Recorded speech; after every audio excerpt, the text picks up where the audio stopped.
my friends, it's Andrea Purvu, and today I welcome you guys back to a new episode of the Prima podcast. For today's episode, as you guys may have noticed, I'm wearing really gala-like makeup. The thing is that I just came back home from jogging, and basically I'm wearing sportswear, and as well I'm having a messy bun on. But today we are going to address this year's Ballon d'Or. And the thing is that I was thinking that I should be looking a bit put together and to look festive, but the thing is that curly hair is a struggle, so I really did not want to try to do a decent hairstyle.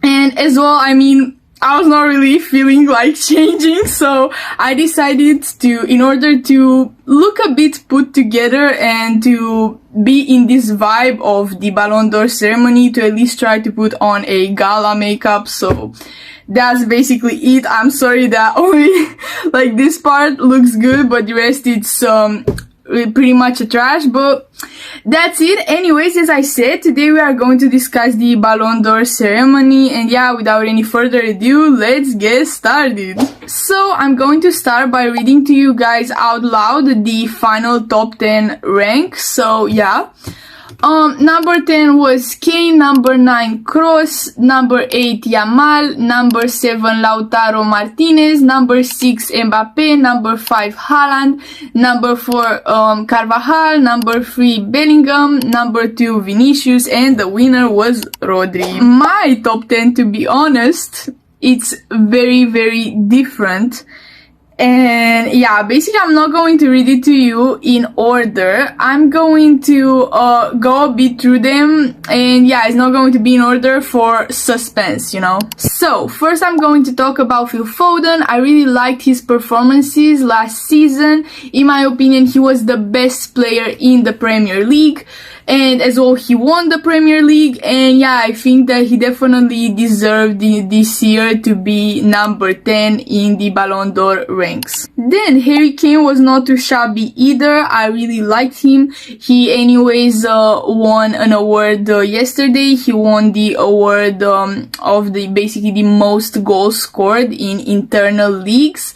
He scored the most goals in Bundesliga, and not only him won that award, but as well Mbappé won that award because they had the same number of goals in their internal leagues. And yeah, so first of all, Harry Kane was the goal-getter of his league, of Bundesliga, and as well his performance with Bayern Munich was not too bad. Somehow they ended up not winning the Bundesliga. I guess it's just his curse. But anyways, he played really well. He did well in the Champions League. He got to the semi-final, which is an amazing achievement. He, as I said, he was really great in Bundesliga, and yeah, overall I think that he had a great year, and it was a great year for his career, and yeah, in my opinion, he deserves the 8th place. Next, the other Gerd Müller winner, Mbappé. Him, in my opinion, didn't have the best season of his career, definitely. At some point it was feeling like he was playing with disgust in his heart for PSG. At some point you could tell that he was not wanting to be there, and yeah, that was definitely as well shown in his performances, because his performances were kind of shabby compared to his standards. But yeah, he scored the most goals in Ligue 1. And as well, he was not too bad in the Champions League. He got to the semi-finals though.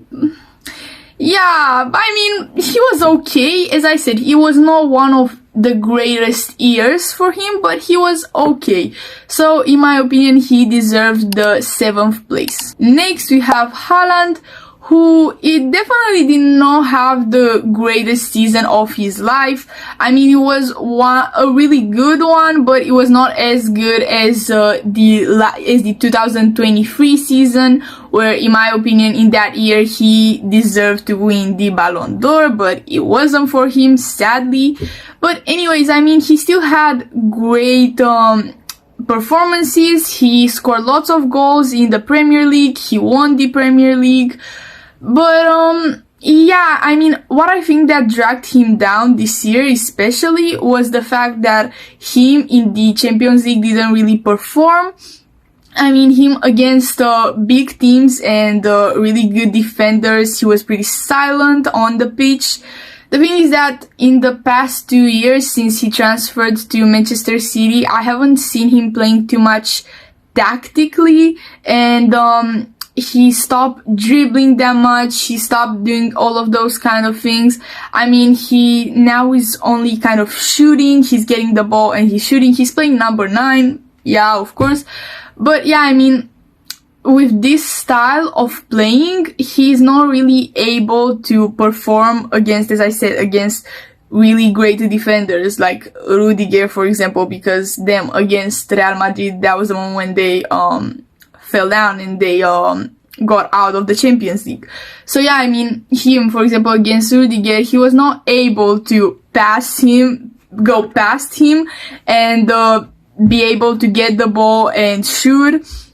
So yeah, I mean, this is what I think that made this season not that good for him and all of that stuff, because basically he didn't really perform in the Champions League. He was very, very silent. I mean, I cannot even recall like a great action of his in the Champions League matches. So yeah, and anyways, I mean, they got out of the Champions League in the quarterfinals. So yeah, and as well, I think that another thing was the fact that they lost the FA Cup, which was embarrassing to lose it against Manchester United. That's pretty embarrassing. I mean, I know that it's not a cup that has that much meaning, but still, I mean, losing the English Cup against a team that will perform the way they performed last year, I mean, it's crazy, but yeah. But anyways, in my opinion, Haaland should be ranked for his performances in the last season on the 6th place. And now here comes the most important part of this video, because I'm going to reveal my winner. So I'm going to talk about the first 5 places in this rank, and to be fair, the guy that won the Ballon d'Or this year, Rodri, in my rank, he is on the 5th place. In my opinion, Rodri deserved to be ranked on the 5th place because, let me tell you why. So, Rodri, first of all, in my opinion, he was not the greatest player from Manchester City this season. He was not the greatest player. As I said, I think that Phil Phoden probably was. He played an important role in that team, and I think that anyways, he's a very underrated player. I mean, I think that he deserved at some point in his career to win the Ballon d'Or, but not this year. And as I said, I mean, he was not the best player from his team. He didn't have the greatest season. I mean, he was okay in the Premier League. He was okay. He had an important role, but yeah, I mean, it was okay. But when it comes to the Champions League, I mean, he got knocked out in the quarterfinal. And yeah, I mean, everything that he achieved with Manchester City, I did not find it that important. I did not find it that important for him to like actually win the Ballon d'Or, because I mean, their achievements were not the best, and as well, he didn't perform that great, you know? I mean, his only good and great and cool performances were at the Euro tournament, where I agree that he was the best player from that European tournament. But you cannot give the Ballon d'Or to someone just because they had a great European tournament. Because the European tournament plays such a small part of the season. I mean, it's only like a 1-month competition. Yes, it's a really intense competition, but it plays such a small part of football. And I mean, the whole season he was okay, he was good, but he was not great. And as well, I mean, I think that the advantage that he had at the European tournament was the fact that he got more time to rest, because the Champions League got out of his priorities very quickly when they get knocked out. And then, I mean, they only had to worry about the FA Cup and the Premier League. But yeah, I mean, yeah, that was their only that was the only thing that was tiring him. But then the Premier League ended and the FA Cup ended, and he had, I think, 2 weeks to to relax, you know. So yeah, I mean, definitely he came to the European tournament with fresh powers compared to, for example, Camavinga or Bellingham or Carvajal, who these people literally had less than 1 week to get ready for the European tournament. They just won the Champions League and then directly they were supposed to play for the European tournament, you know. So yeah, I think that Rodri had, again, the best performance from the European tournament, but the European tournament plays such a small part of this competition, of this sport and of this season. And yeah, I don't think that you can give the Ballon d'Or to someone who played up to that level only in one competition and only for 1 month. I mean, yeah. Next, the third place in my head goes to Kroos, because in my opinion, that guy did not have one bad match. I don't recall him having one bad match this season, and trust me, I've watched all Real Madrid matches last season. So yeah, I don't recall him having one bad match. He was all the time amazing performances all the time. I think that one he 100% had, but I think that maybe 2, I'm not sure, but at least he had at least one match where he had 100% completed passes. So just imagine having a match where you literally do not make any error. Like, it's crazy. You cannot even comprehend that.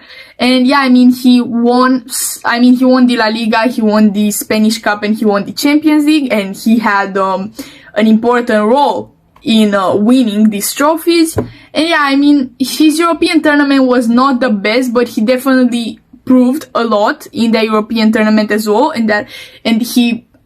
His performances were great, definitely not as good as they were at Real Madrid, but as well at the national team, he was great. And yeah, I mean, in my opinion, he 100% deserves the third place. Then my second place is Carvajal, because this man, in my opinion, with every single match that he was playing in all the competition, he was getting better and better and better. And basically, I mean, he was very constant, or actually he was not constant. He was like all the time getting higher and higher and higher. He was getting better with every single match. It was not an explosion, no, because he was great from the beginning of the season, but little by little he was becoming insane. Like, it was not great, it was insane. And he played such an important part in both of the teams that he played for this year, the Spanish team and as well Real Madrid. And I mean, for Real Madrid, he scored a goal in the Champions League as a left back. Like, it's crazy. And as well for the Spanish team, he did the same thing at the European tournament final. And yeah, I mean, he had great performances and he played a decisive role in both of the teams, and he was one of the best players in both of the teams. And as I said, he was a key member of both of the teams. And yeah, I mean, his performances were absolutely insane. And I could not see someone that deserved the second place more than him, to be fair. And here comes the moment when I'm going to reveal my winner, my 2024 Ballon d'Or winner, and that is Bellingham. So, I know that a lot of you guys are going to judge me, but let me explain you why I think that Bellingham deserved to win and not Vinicius, and I think that Vinicius deserved to be ranked on the 4th place. So, first I'm going to talk about Vinicius. Vinicius was an explosion from March Till March, Vinicius, in any of the competitions, in my opinion, he did not have personality on the pitch. He did not have personality. He was depending so much on the other players. And I remember when different members were like missing games because of injuries or because of yellow cards or whatever. I remember how I was screaming at that TV, like I was screaming, Vinicius, you can play without them, you can play without them. But he was having matches where literally if Bellingham was not behind him or other midfielders were not behind him, he was not able to have great performances. And I felt like he had so much potential, but he was not having personality. From March though, everything changed, because from March he became an explosion and his performances started being insane, and he started developing such a character and such a personality on the pitch. Like, it was absolutely insane, absolutely uncomprehendable. But the thing is that he was the best player in the world only from March till the end of the UCL, and only in the UCL. Like, his insane performances in the last season, in the 2023-2024 season, were only in the Champions League.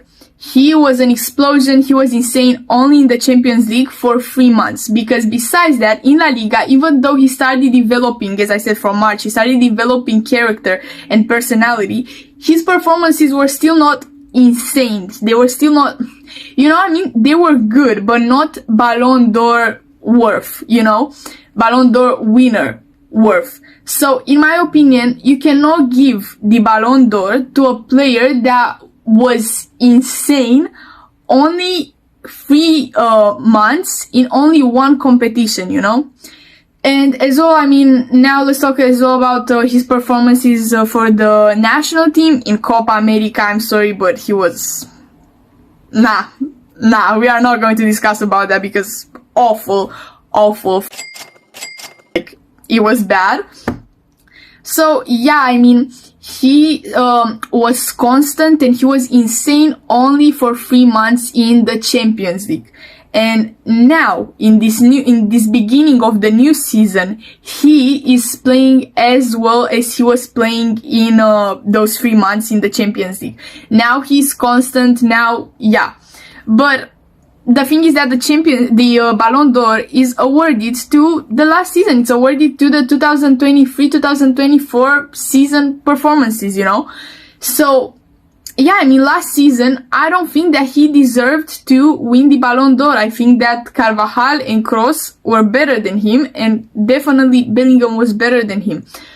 But if he is going to continue playing the way he played those 3 months in the Champions League, and the way he's playing now in the La Liga and in the Champions League and in all of the competitions, if he is going to be as constant and he's going to play that way the whole season, this season, he 100% will deserve next year to win the Ballon d'Or. But this year, no. And I cannot understand how so many people that are considered to have so much football knowledge can say that Vinicius was the one who deserves to win, because I personally do not agree. And yeah. And now let me explain you why I think that Bellingham should have won the Ballon d'Or this year. Bellingham was constant the whole season. Bellingham, from the first match that he played for Real Madrid till the last one, he was constant and he had great performances.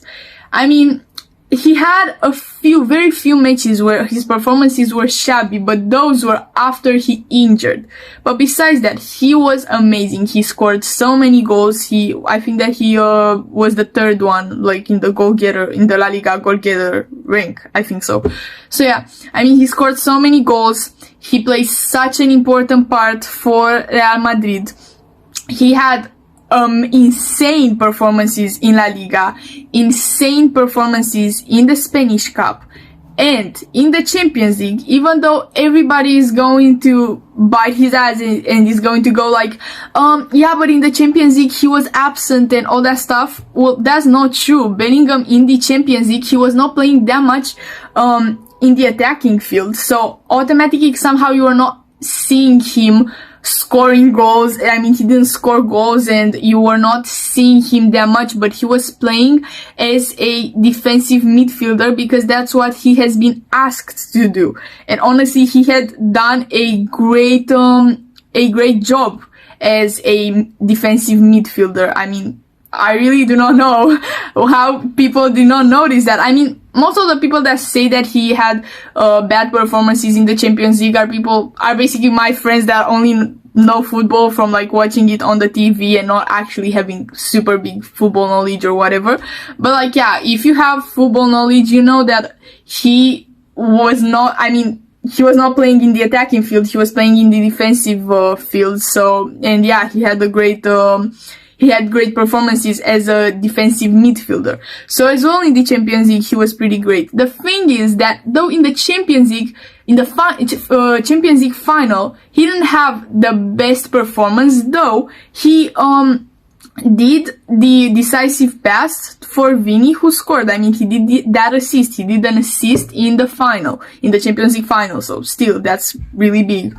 And that still counts for the Ballon d'Or. But anyways, overall, besides that final, his performances were really good in the Champions League. And not only, as I said, not only in the Champions League, but in La Liga and in the Spanish Cup. I mean, the performances were insane and they were constant.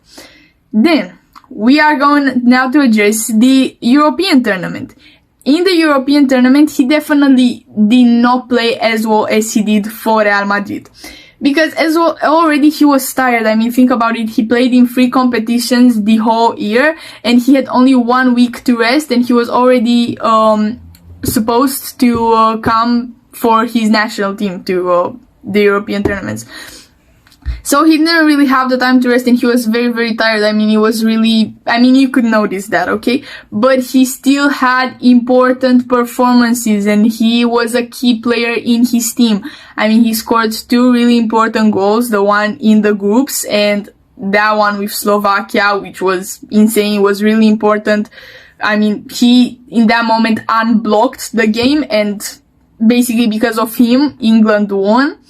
And yeah, I mean, he had definitely played a decisive role for the English team, even though his performances were not the greatest, you know. And he as well, he checked that thing off the list, the fact that he got to the Euros final. So yeah. And yeah, it's true that in the final, again, his performance was kind of shabby, but we are going to look at the bigger picture. We are not going to only look at one match, because one match, I mean, you know, we're going to look at the bigger picture. And he played such an important part in that team, and England wouldn't have been able to qualify to the final if it wasn't for him. I mean, he helped the team a lot, even though, as I said, his performances at the European tournament were not the best. But he had key moments and he played a key part for the national team. And yeah, I mean, overall, with all of this being said, in my opinion, Bellingham was the most constant player, had insane performances in all of the competitions, and yeah, at the end of the day, in my opinion, he deserves to win. He won the Spanish Cup, the La Liga, the UCL, and as well got to the European final, and in all of these 4 competitions, he played such an important part for his team, and he had insane performances. So with all of that being said, in my opinion, the Ballon d'Or 2024 winner was Bellingham. And lastly, I'm going to end up with my 9th place. I left him for the ending of this video because I did not have too much to say about him. Basically, in my opinion, the 9th place should have went to Lamine Yamal because he was kind of Rodri, but younger and with a bit lower performances, you know. But his profile this year and in the 2023-2024 season was kind of the same, but I mean, Rodri won the Premier League, Yamal did not win the La Liga. he placed second, and he played okay for Barcelona, while Rodri played good for Manchester City, but he was definitely not the best player from Manchester City, and as well Lamine Yamal was definitely not the best player from Barcelona. He played a key part, but he was not the best. And yeah, at the Euros he had amazing performances. And yeah, basically I think that Lamine Yamal was very close to Rodri, but I mean, yeah, I mean at the end I think that Lamine Yamal should have placed 9th and Rodri should have placed 5th. So with all of that being said, I'm going for the last time to read out loud the top 10 for the Ballon d'Or 2024. In my opinion, this is something, if I was one of those people who could vote for the Ballon d'Or, this would have been my vote. So, number 10, Phil Phoden. Number 9, Lamine Yamal. Number 8, Harry Kane. Number 7, Mbappé. Number 6, Haaland. Number 5, Rodri. Number 4, Vinicius. Number 3, Kroos. Number 2, Carvajal. And the winner of the Ballon d'Or 2024, Bellingham. So this was it for today's video, you guys. I hope you guys liked it. If you did, please give it a thumbs up. Share it to your friends if you think that any of this information might be useful to them. Comment down below any suggestion for me to improve and stuff like that. And subscribe to keep in tune with all of my uploads. Okay, you guys. Bye!